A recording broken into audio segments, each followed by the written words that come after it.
What's going on, everyone? It's your boy Savvy, and welcome back to the Savvy Show.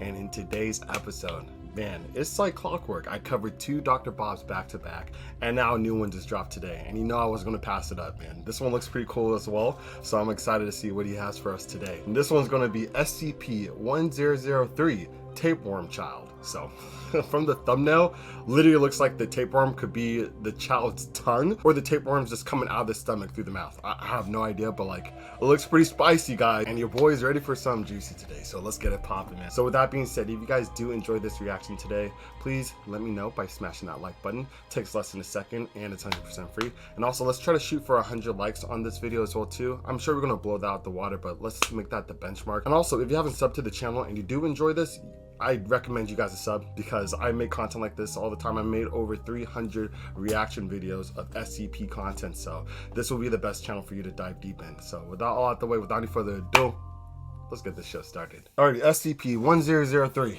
Tapeworm Child. Lego! These winters are getting worse every year, that's for sure. The old cattle rancher doesn't know if it's the climate changing, God's judgment arriving, or if he's just getting older and struggling to keep up. Probably all of the above. I will not put it past him. Probably a strong mix of all of it. Whatever the cause, it doesn't change the facts. It's deathly cold out there. His ailing, elderly ma's health continues to deteriorate. Dang. He hasn't heard from his delivery driver, Jorge, in days. Looks like she's pushing on top of 120. it all, his loyal dog, Maribel, is out there barking into the darkness of the barn. The rancher heads out to fetch her. He doesn't know what he'd do if she froze. Oh no. He whistles, but she doesn't look back at him. She just carries on barking up that road into the snowy night. That's a bad sign. The rancher wades through the snow and peers in the direction she's looking. There's nothing there, girl. Get inside. But Maribel keeps barking. She's insisting. He looks again. Is that? The rancher takes off running up the road. All thoughts of cold immediately gone from his mind. Is it he a child? races towards the figure as fast as he can. His frozen fingers fumble at the zipper on his parka. Icy wind stabs the insides of his lungs. Maribel shoots off ahead of him. There, he pulls the zipper down and wrestles the thick coat off of his shoulders just as he reaches the tiny figure. He drops to his knees and throws the coat over the shoulders of the little girl standing alone in the snow. I was right. Quick as he can, he wraps it tightly around her, pulling the hood up and over her head. He takes her tiny shoulders in his hands and gives her a shake. You okay? Hello? Can you hear me? The girl sways for a moment, then collapses. He catches her, and in one deft motion, scoops her into his arms and takes off back down the road in the direction of his farm. That's hella sketch, bro. Hella sketch. Why would a child just be standing in the middle of a blizzard storm? Like, I'll be checking her feet. I'll be checking everything to see, like, how far she was walking. If she's barefoot, like, does she look worn out? Like, I feel like this is, like, one of those setups where, you know, people that are trying to rob someone, they'll plant a decoy, and then they'll be, you know, fixate on that, and then they'll go around the back, you know, loot the place. But who knows? Where the hell did she come from? There are no buildings around here for miles. Yeah. No one uses that road except Jorge. And in this weather, she couldn't have walked all the way over those mountains. She was frozen solid. He bites the finger of a glove and pulls it off. With his bare hand, he clasps one of hers. By the feel of her skin, she pretty much is frozen solid already. He needs to get her warmed up, now. He kicks open the front door and bundles inside with a flurry of snowflakes and an anxious dog at his heels. The fire's not quite dead yet, so he rushes over to the hearth and lays the little girl down next to it. Let's thaw her out. He can barely see her at all, wrapped up in his enormous coat. She doesn't seem to be moving. Look how dark her legs are. Oh my god. Ma, I'm home. I found someone. The rancher grabs two dry logs from the side and throws them onto the fire. He piles kindling high on top of them and blows steadily into the embers at the bottom. They glow and swell in size. No taking yet. He blows again for longer, and again. He feels his head starting to swim. A crackle, a lick of flame. It's taken. Nice. Panting, he turns back to the bundled up coat on the floor with the child inside. Still no movement. A sickening knot tightens his stomach. What if she's... No, don't let yourself think that. Not yet. He reaches down and gently undoes the zipper on the parka. His trembling fingers push back the hood. She's pale, deathly pale. Her dark brown hair is wet and clings to her scalp. The tips are frozen. At a guess, she must only be 9 years old. Eyes closed, lips a sickening blue. Oh my god. But that's not the color that scares him the most. On her neck, There's red. Uh-oh. Delicately as he can, the rancher takes the coat off her shoulders and hangs it up by the fire. She's dressed only in a plaid shirt, way too big for her. It looks like an adult's shirt, similar to an old one he used to have years ago. But on her neck, her hands, her feet, is that same deep red, layers of blood frozen to her skin. He sits back, his mind blank. He's seen that much blood before. Sure he has. When you work with cattle, it's an unfortunate part of the job. He's seen cows bleed out during childbirth. The girl in front of him, she's the same color as those orphaned calves that lie crying on the floor. Dang. A groaning sound fills the room. The rancher looks across at the armchair where his ma sits. She doesn't look at him, doesn't look at the girl on the floor. She just stares into the fire, same way she always does. Doesn't care.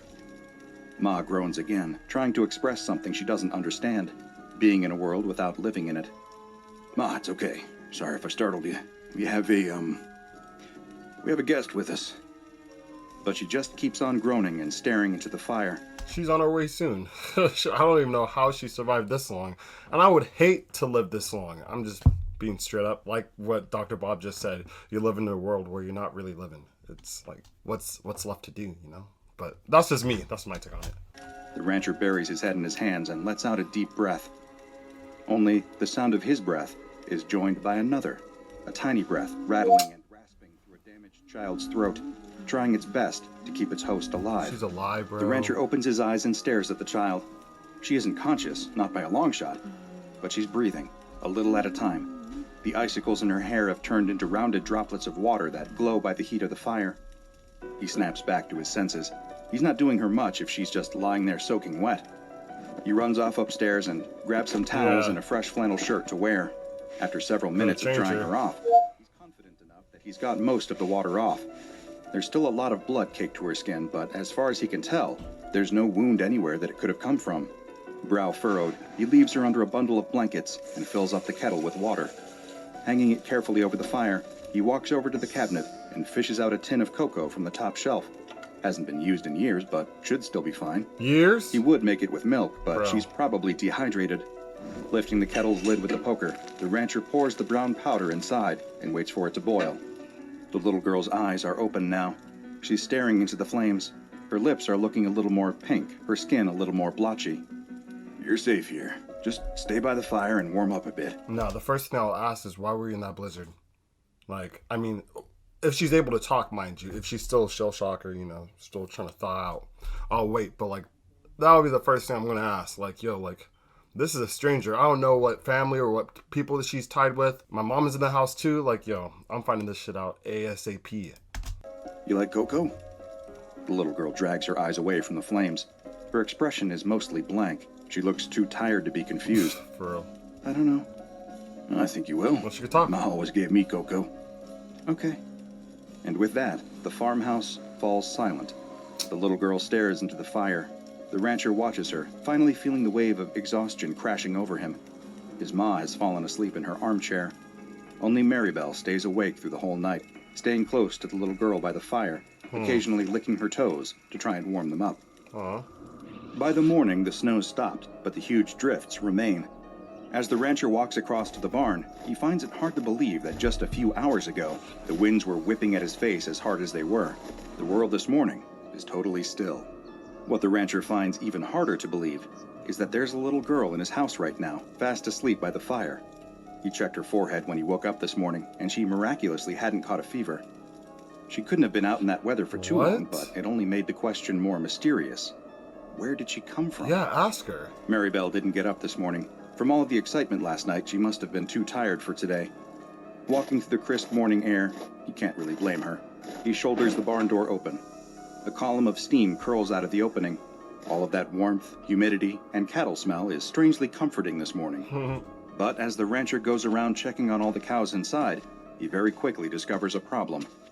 They're thin. Way too thin. Some of them look to be on the verge of starvation. Tapeworms. He'd missed it last night as he drove them down in the dark, but in the warm glow of the barn's lights, it's unmistakable. These cows haven't been eating properly. He pours out several sacks of grain for them into the troughs, and they all gather around hungrily, filling both their stomachs as fast as they can. Nice. The rancher leans on the railing for a moment, confused. Even in this cold, there was still plenty of green grass for them up on the ridge. That's why he'd taken them up there. They should have had no trouble eating until the snow came in last night. He doesn't like this one bit. Last time Jorge had driven down and collected some of the meat, he'd had a few questions about the quantity being smaller than usual. Were the cows sick at all? Not that the rancher could tell. But now, looking at them, it's clear as day. Something's up. You hungry? The little girl nods. They sit across the table from one another, eating homemade bread and soup. Bro, you gotta Ma ask stays questions. over by the fire. Maribel slowly wanders over to the kitchenette and flops down on the floor, exhausted. Where are you from? The girl shrugs her shoulders. Thank you. You know how you got out here? Remember anything from last night? The little girl just eats her soup and shakes her head. She doesn't look particularly scared or worried, just a little confused. Where are your parents? Do you have parents? Again, the little girl shrugs. Oh my god. The rancher sits back and folds his arms. There's no way she has amnesia. She should know this stuff. Like, I'm not trying to be, like, that kind of guy, but come on, bro. Like, she should know something. You don't know that you have parents? He's tried to call into town, but his phone line's gone out in the blizzard. Not much to be done until the snow clears. He's got a good relationship with the police around here. If he explains the situation, then it'll all be okay. What do you know? Can you remember anything from last night? It was dark. The girl slurps her soup. I was hungry. So hungry. Then I saw the light and I went towards that. My car? No. Well, yes, later on it was your car, but before it wasn't. What was the light then? Where were you? I don't know. It was just the light. Now he's even more confused. But try as he might, the rancher can't figure any of it out. And try as she might, the little girl can't remember anything more precise than that. The pair of them hop into the car and drive back out up the road that afternoon. Maybe the SCP's doing something about it, because let's give her the benefit of the doubt. If she really doesn't remember anything, maybe if there is a tapeworm in her, it's because of that SCP's taking her memories or like making her really, really cloudy. The snow is piled so high that the rancher is having to get out twice as often as he did the previous night to clear a track for them. He isn't actually sure what he's brought her out here looking for. Clues, maybe? He almost laughs at himself at the thought, but that's probably the best word for it. If he can figure out how she got here, then he can work on understanding who she is and how to get her home. There's the damage to the phone line. One of the masts has collapsed, sagging heavily on the lines. That's not something he can fix on his own. No, sir. Looks like he'll have to wait for the snow to melt before making any phone calls again. That could be in 1 week. That could be in 3 months. Sheesh. He glances at the child sitting in the passenger seat. She's just staring out of the window in amazement, wrapped up in as many layers as he could put on her. They may be stuck together for a while. A lurch. The pickup plunges dangerously to the left. The rancher slams on the brakes and it comes to a stop just in time. What do A you almost large hit? chunk of snow in front of them comes loose and slips off the side of the road. It tumbles down into a gully that he hadn't even spotted. Sheesh. With all this snow on the ground, he has no frame of reference. Everything is just white. Stay here. The rancher opens the door and climbs out. He wishes Maribel was with him, Watch your but she step. wanted to stay home again. Poor dog. She must really be going through it if she wasn't even up for a ride in the pickup. Carefully as he can, testing every step before making it, the rancher creeps over to the edge of the gully. It's bigger than he thought, much bigger. It continues down, more and more sharply for a few hundred feet, all the way down into a... Oh no. There's a semi down there. Oh my a big God. rig, warped and bent, lying on the rocks. Just a glance is enough to tell the rancher it's Jorge's, but he just keeps staring at it in disbelief. Can't be. But it is. Stay in the car. The rancher I'll reaches just go past back the little home. girl and into the back seat. Grabbing a pair of crampons and some rope, he straightens up and looks at the girl. She knows it's serious. He can see the concern on her Is face. he about to go down? Stay in the car, he repeats. By the time the rancher makes it down to the truck, his legs and back are killing him. All this work over the last 24 hours is going to start taking its toll sooner or later, but some things have to be done. He pauses by the semi. It's on its side. He'll have to climb up onto it and try to open the door. Even if Jorge's in there and he's alive, how are you going to pull him back up? And you can't call anyone for help. And now, if you're tired and you look like an old man, how are you going to pull yourself back up? Like, I mean, you got to think this through. And you got a little kid in the car too? Some things have to be done. He hoists himself up and manages to clamber onto the metal door. It's badly crumpled, and the window is smashed in. He doesn't fancy his chances of being able to get it open. One look through the window shows him that he won't want to do that anyway. Blood coats every inch of the inside of Jorge's truck, the cabin that the rancher is so used to seeing and God. sitting in. is almost unrecognizable. All from one dude? Smashed glass is sprinkled across every surface with a dark brownish red layer of gore frozen into everything else. Sheesh. There, in the midst of it all, still wearing a seatbelt, is Jorge's body.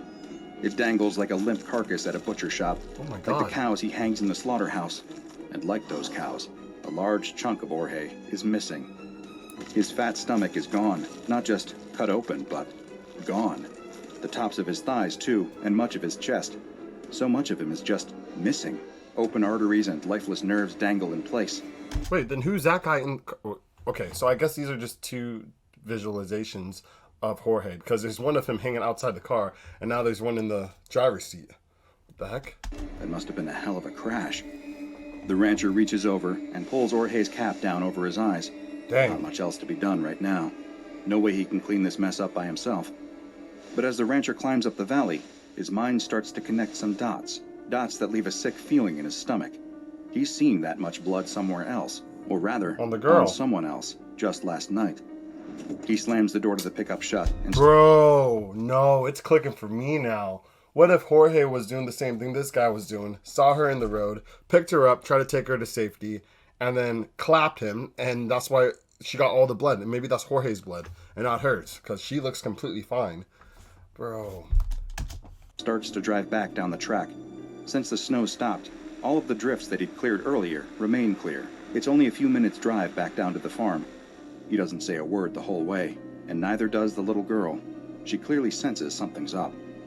The sick feeling in his stomach remains. He pulls up the handbrake, and the two of them sit in silence outside the farmhouse. There's a truck in that valley. Did you know that? Yes? Is that where you came from last night? I don't remember. Then how do you know there's a truck in the valley?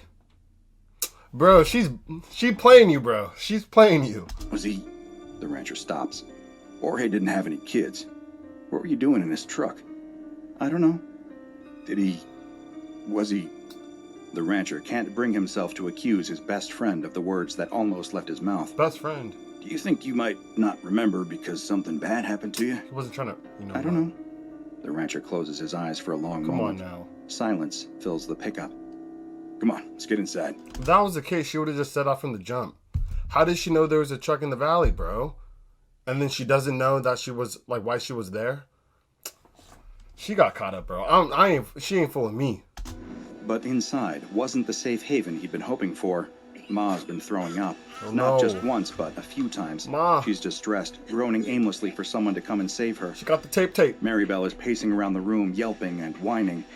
The rancher immediately Maribel goes got it upstairs too. to get some rags to clean up with. Perfect timing, as usual. But he stops in his tracks when he comes back down. His ma stopped moaning. The little girl is kneeling by the armchair, holding the old lady's hand. The room is calm. The little girl gently places the frail hand back on the armrest and comes over to take the rags from the rancher. Returning to the old lady. Okay, she's still alive. I'm like, yo, did she just suck the last bit of life that she had? Like, yo. The girl goes about mopping her up as best she can. Maribel slumps back down on the floor. Maribel's fine now. And that is how the four of them exist for the next few days. Ma gets sicker steadily, but the little girl stays by her side all day long, caring for her in every way. The rancher's glad of that. It gives him the time he needs to help his cows outside. None of them are in a good shape. Whatever it is, they're still getting thinner. He feeds them all the grain they'd normally need, and then some, and they always finish it off. Yet none of them are getting any fatter. They'll have the The tape. rancher leans on the railing, trusty dog by his side. His energy is starting to really lag behind what he needs. The last couple of days, even though he hasn't done all that much, have totally taken it out of him. How do you think it is, Maribel? He looks down at his little friend. She's looking thinner too, actually. Damn. But she's been eating just fine. I got the tape, Pop. It hits him. Tapeworms. As soon as the word comes into his head, Nice. it makes total sense. His cows, his entire herd by the looks of things, have been riddled with tapeworms. Oh, hell. He hasn't got anywhere near the amount of medicine needed to give some to all of them. Even if he did, a lot of them are looking pretty far gone. The Sheesh. chance of reinfection would be high. He needs supplies. He needs Jorge. Maribel whines softly next to him. He knows what they have to do. Go back to the truck. Laying Maribel down carefully by the fire, the rancher administers the tapeworm medicine. For a few hours, they lie there together. He strokes her side, waiting for her to pass it. Uh-huh. The little girl watches over his shoulder. His ma sits back in her chair, mumbling to herself.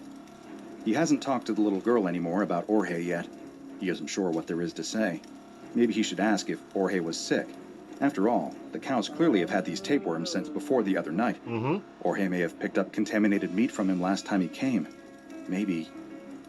Maribel passes the worm on the rug. There we go. Ugh, the smell. The rancher uses the tongs next to the fire to pick the worm up. It's long and pale. And dead. He Good. tosses it into the fire and puts the tongs in the flames for a bit to sterilize them. The worm sizzles and pops in the flames. The sound makes his stomach crawl. They do that?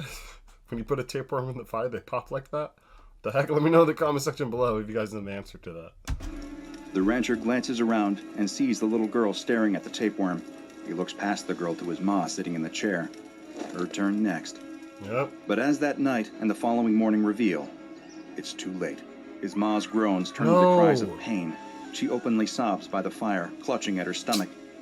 Every time the rancher tries to give her the medicine, she just vomits it back up. Each time she vomits, there's more and more blood mixed in. And you're wasting the medicine too.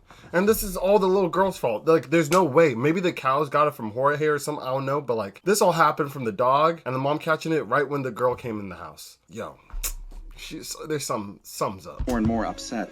It's not fair on her to have to witness something this traumatic and disgusting. She caused it. There's nowhere else for her to go. She shouldn't even be here at all. The fact that she is means she has to help. That's all there is to it. Yeah. By sunrise, his ma has passed away. Dang. There is nasty red bruising all across her abdomen, which tells him she must have bled out internally from this worm. He'd been too late to realize what was wrong. Too late with the cows, and too late with his ma. He covers his ma with a blanket and tells the little girl not to go and wash her hands. He needs to check on the cattle. Man, I hope he figures this out soon. Sure enough, during the night, a handful of them died too. The calves. They were the ones to go first whenever something like this happened. Damn. Mother cows stood over their calves, licking their heads, willing them to wake up. The rancher They're licking dragged their butt cheeks, bro. The head's on the other side. each body out to the back and burns them. He can't risk any more contamination. As the carcasses burn, he allows himself to cry. But when the rancher comes back into the house, it's full of noise, a noise that takes his brain a long time to comprehend. Crying, but not his own, not the little girl either. No, it was a new sound. It was a baby. A newborn child screaming at the top of its lungs. Oh my god, bro. The rancher can't believe what he's looking at. It's a The girl. little girl is sitting at the hearth with Maribel at her feet. In her arms, drenched in blood, is a baby. The girl looks up at him and smiles sweetly. What the It's heck? a boy. Then she turns around to his ma's body under the blanket. A sickening red patch soaks through the fabric, What? right over where her stomach would be. Bro, she just gave birth to a tapeworm baby after she died? Yo, this is twisted. But I'm gonna keep on watching. What the hell happened here? I've got a little brother. Securing and containing SCP-1003 has proven challenging. This is largely because the tapeworm that causes all of this damage is virtually indistinguishable from Echinococcus granulosus, the common variety of tapeworm that causes hydatid disease. The tapeworm, designated SCP-1003-1, follows the same life cycle as other regular worms. Its eggs come into contact with an animal through contaminated meat, saliva, or unclean surfaces and are ingested. Once inside the gut, they grow and latch onto the inside of the digestive tract, where they feed on the nutrients of the food traveling past them, steadily growing bigger and stronger. Once mature, they lay eggs, which pass out in the animal's excrement to continue the process. Infections spread quickly, particularly in unsanitary conditions amongst livestock, and can often be difficult to contain, as by the time the symptoms, nausea, weight loss, fever, start to manifest in the infected, the worms have likely already reproduced and have a new generation growing in the guts of other animals. As far as the Foundation is aware, SCP-1003 follows this normal pattern in all observed animals except humans. When a human ingests an egg from this tapeworm, a very different creature starts to grow in their gut. A baby? Human embryos, with the same genetic code as the tapeworm, begin to form. The rate of their growth is greatly accelerated, however. By just 8 weeks, they are as mature as the typical 3-week-old neonate, or newborn child, although similar in size to an 8-week-old embryo at 13 to 16 centimeters.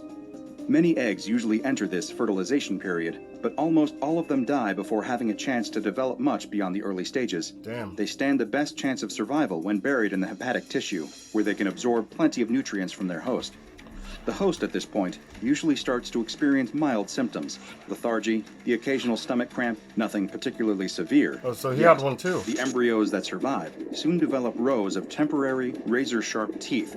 At this point, passively absorbing nutrients is no longer enough for them.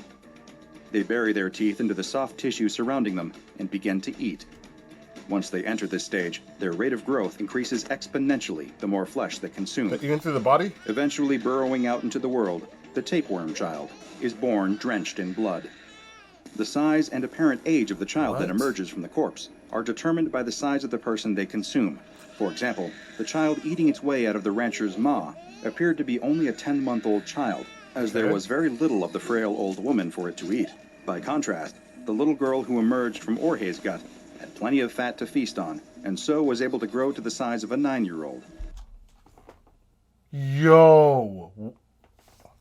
Okay, that caught me off guard. What? So Jorge, I thought it was only females.